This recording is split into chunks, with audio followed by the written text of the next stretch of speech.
Evelyn here with another video. Today I want to talk about really turning your business from a side hustle or hobby into something real. It's been a great 2020 was really good aside from numbers, it was just good to see where we were headed, and just like how the future looks really good. I was able to really working on the business and not in the business as much, which is a great transition, which I want to talk about. And it's kind of like a light at the end of the tunnel for a lot of you who you're going out there every day, you're the one cherry picking, you're driving all over town, or you're picking up Gaylords in the truck yourself, and you're just burnt the heck out, and you're wondering how the heck you're going to get to the next point, right? So I'm hoping that today I can shed a little bit of light on that journey and how to really get there. So as every video I shoot, I always wing for the most part. I hope they're still important. I hope they're still valuable, but it's all real life stuff, and it's just like me talking to a friend, basically. So I'm here to help you guys. So let's get right into it. That's a good cup. So anyways, I'm going to do this like here. So you're here right now, right? So this is where you are now. You're here. And where you want to get to. Where to get to.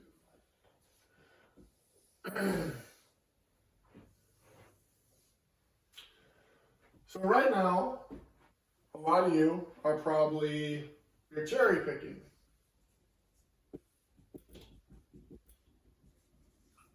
You are doing lots of driving. Whether that is in your own car to cherry pick, to do house calls, whatever it is, or you are driving your 16 to 26 foot box truck,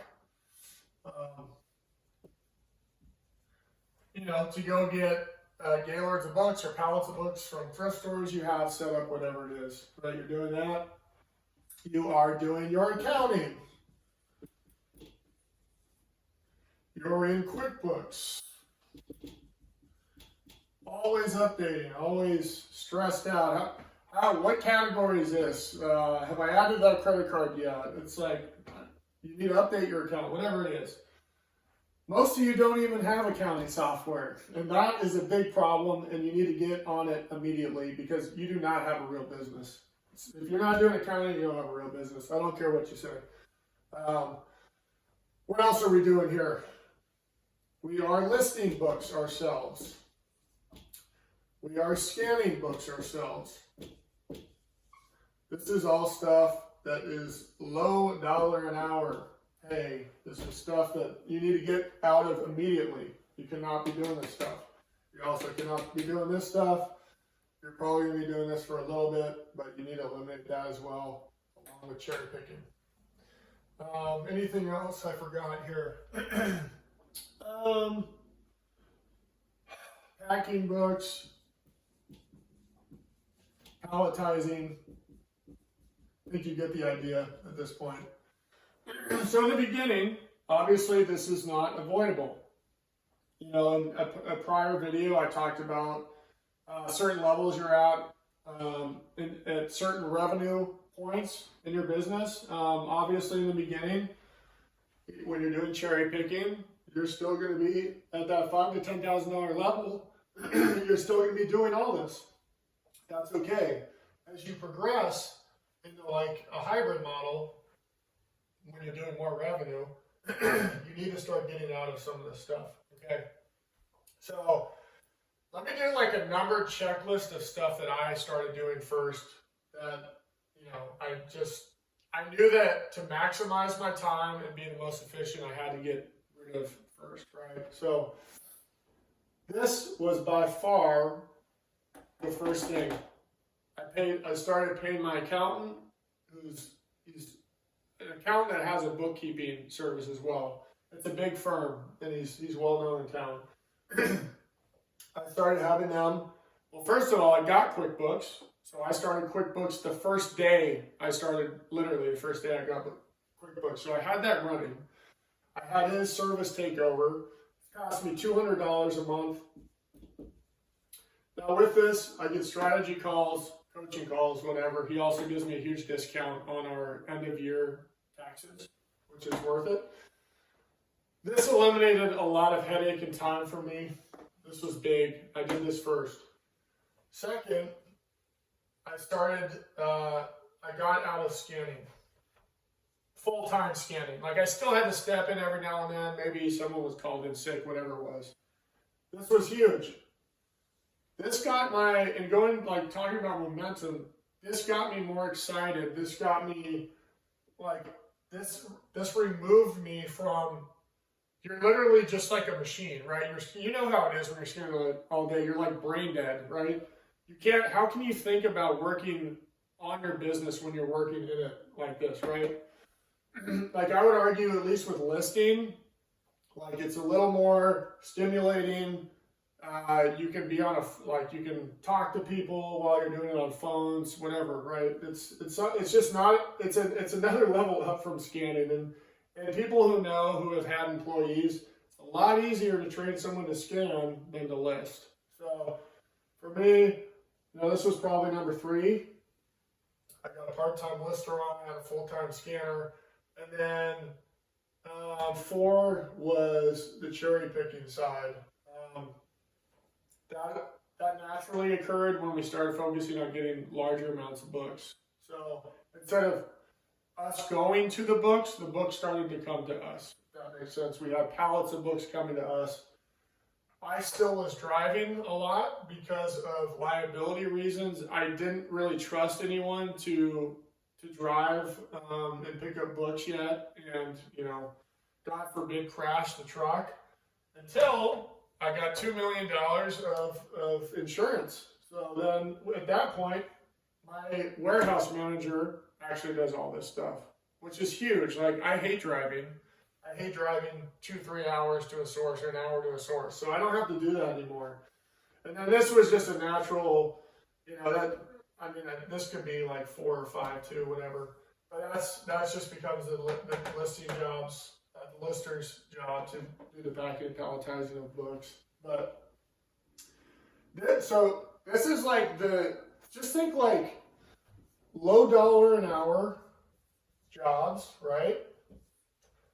Maybe you could argue like this is still a little higher dollar per hour, but you get what I mean.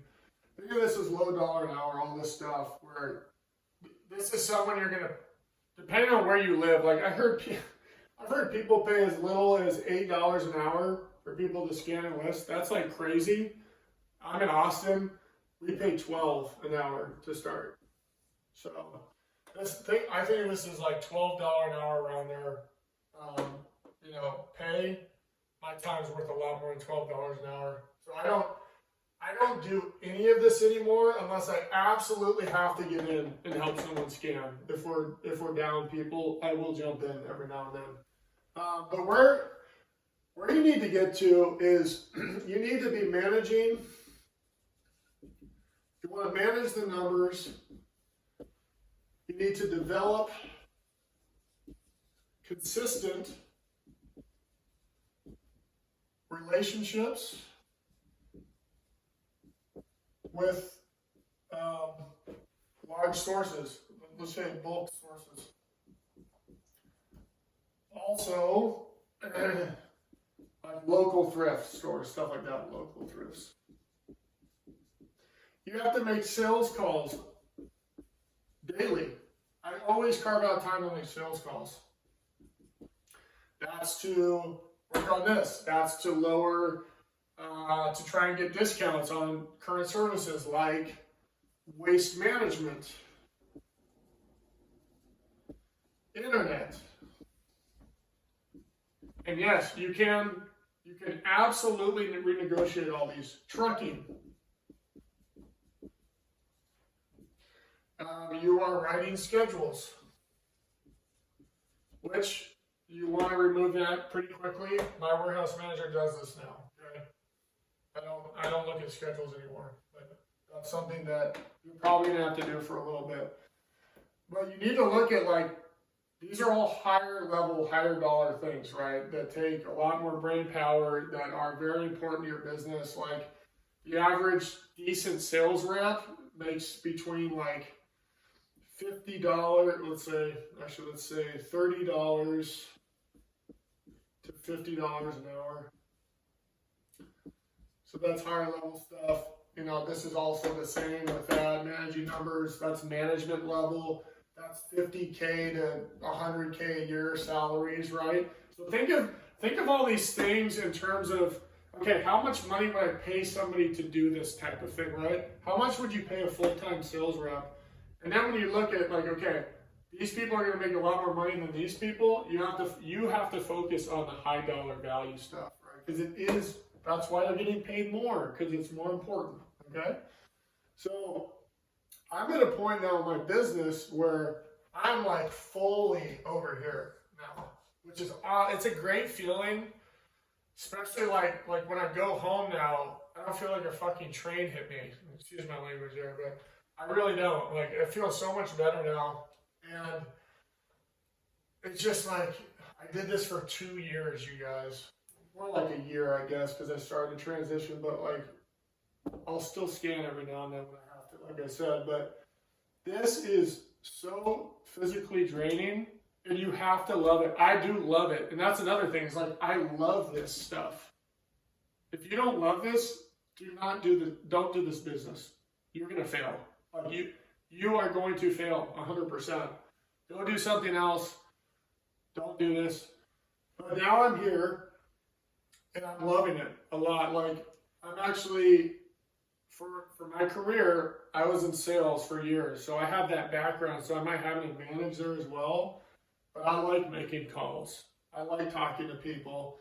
I absolutely love managing the numbers, right? And this goes back to, when I say manage numbers, if you just watch my prior video, I'm talking about those KPIs, right? Okay. What I do not like about this, which I will right now, is managing people. And not overall managing people, but when you have to start reprimanding people and you have to be on people. Like, there's been a lot of this when you did this, because people get really offensive, they get pissed off, they really don't like being managed by numbers. But if you're not doing that, you are leaving so much money on the table, and you're not running an effective business. So the minute we instituted KPIs, people were moaning, they were groaning, they're like, you guys, like, we're not machines, you can't treat us like this. It's like, we're not treating you like machines, but we have to have a standard, right? You have to have some sort of metric to on which to measure. This is big, okay, what I'm about to say. When we set these, I could tell, and they didn't say it, but I could tell they're like, yeah, I bet he can't do what he's telling us to do. And so I came out and like, hey, just so you guys are, you know what's possible, and that we're not being, ridiculous with our numbers. I'm going to go out here the next 2 days, and I'm going to show you what's possible. So I went out, and I told you on a recent video, it's 250, our baseline is 250 skins an hour. I was doing 450 an hour. And that wasn't me like head down, I'm not talking to anyone, going crazy. That was like my normal, okay? That's normal for me. So it's like, okay, is it reasonable for me to ask you to scan 250 an hour when I can do 450 an hour? And they're like, yes, it is. I said, okay. Now, what does it look like doing 250 an hour? And we did the math, and I showed them the speed at which 250 an hour was. And I was literally like moving like a slug, right? So it's like, all that the 250 does is it just, all it means is you have to just work. That's it. You just have to keep working. You can't like stand there and talk to people for 20 minutes, go take breaks every second. Like, it's just, all it ensures is, hey, you're here and you're working. That's it, And so I think that's kind of leading from the front, right? Showing them what's possible. that changed a lot of the attitude, and we saw a major improvement going forward with like, okay, what they have said is realistic. It's totally doable. You can talk all you want, just while you're talking, while you're laughing, just scan, just work. So this has been the big one for me, big challenge, but things are already getting better. Also, you're going to be working a lot like HR stuff. You're going to have HR on your plate for a while. So that's the hiring and firing. I just had to fill out all my 1099 forms. I'm always issuing payroll. I have a stock plan, a 3% match for our guys. I have to manage that. Now I have to migrate that from American Century funds to now to Fidelity. That's a big freaking headache.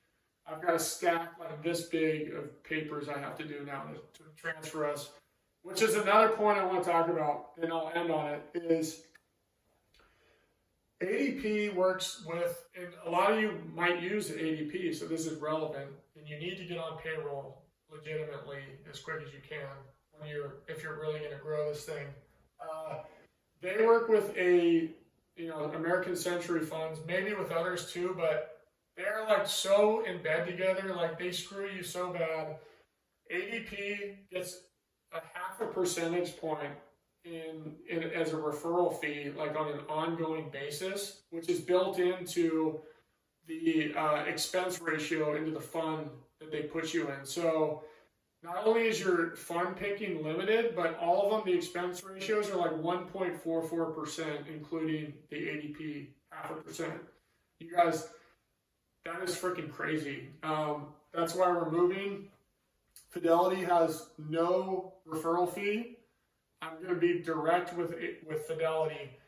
Their expense ratio for the fund we're going in is 0.05%, which is virtually nothing. And it's a totally passive fund, which means no one's managing it. It's just based on the Vanguard 500 essentially. So it's don't quote me on this. I think what I'm getting in and I was in this in my corporate days with Indeed. It's FXIAX. I believe that's what the ticker is. Check it out. This isn't like, I'm not recommending this, like talk to your lawyers, blah, blah, blah, do all that stuff. But this is a great fund, and we're going to have all of our stuff in there. So I highly recommend it. But anyways, guys, I hope that this makes sense. Moral of the story is you're here right now, a lot of you. You need to move to here as quick as you can. Replace yourself with low pain, right? You're going to make less money up front, right? Because you're having to pay more out from your bottom line to get this going, but you're going to scale faster, right? You're going to be able to get yourself more sources, maybe better sources that produce you more profits that can increase your bottom line over time. And you're going to be able to hire good people, renegotiate. I won't touch on one more thing. The trucking is probably the easiest place you can renegotiate your pricing, and it's going to have the biggest effect on your bottom line. I mean, at the point we were at back then, we were getting a truck like 4 to 5 times a week, which was costly. I think in the beginning, especially when you don't have business insurance, they charge you, I think it's $165 a day for a truck, not including mileage and gas. So every time we were running, we were like in for $200 easily. So think of how fast that adds up. 5 times a month, you're looking at, that's at least $1,000 in trucking. Now we're paying $90 flat with very low mileage. It's 12 cents a mile. We hardly ever get those trucks anymore, though. It's once every 2 weeks. Those are for our smaller pickups, like our thrift stores and stuff. We do full semi-trucks now, so that's another huge time saver, not only for myself, but for my warehouse manager. That allows him to stay at the warehouse, to manage all these guys, which allows me to do this. So anyways, guys, have a wonderful day. I talk about this in my book, Trash to Cash. It's doing well, in my opinion. I actually, especially for how little I've talked about it, I'm just very proud of it. And I have so much information in here, and it's $14. It's ridiculous. You guys can find it on Amazon. Just type in Trash to Cash. You guys have a wonderful day. Take care. Bye.